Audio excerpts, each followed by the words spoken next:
I showed you earlier the brave protests against Hamas in Gaza. Just think about the courage involved in doing this.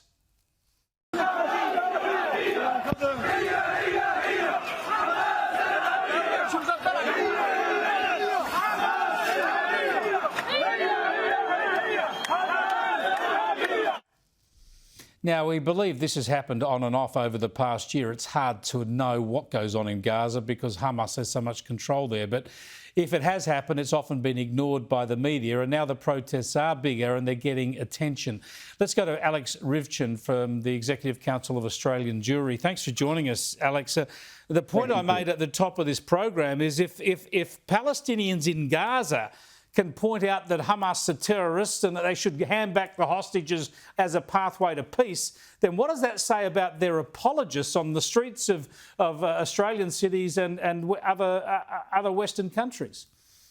It says what I think we've all known for a long time, which is those that call themselves the pro-Palestinian movement in this country and in Western countries around the world are actually pro-Hamas and viciously anti-Israel.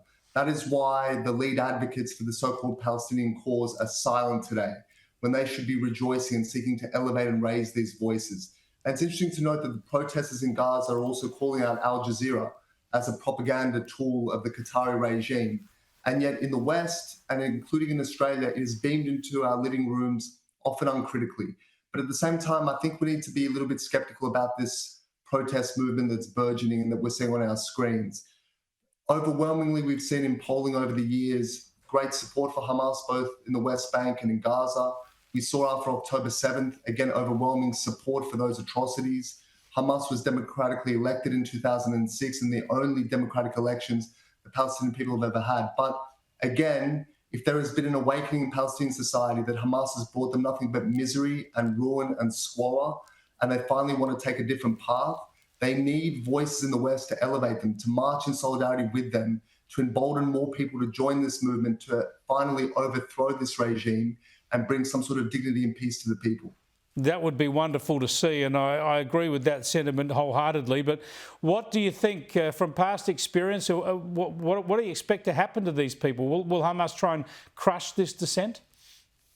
I think they certainly will. Hamas has always brutally suppressed any opposition. And when they were elected in 2006, their first order of business was totally cleansing the Gaza Strip of any political enemies, of any civil society that could mount an opposition to them, including the trade unions, in the most ghastly ways imaginable. But this is also a testament to the role that Israel has played over the past 16 months in crippling Hamas, in diminishing their ability to control their people and exercise power. And one of the things Israel has sought to do is to take out its leadership, both military and civil, to allow something to take its place. And hopefully this is the beginning of that. Thanks for joining us, Alex. I appreciate it.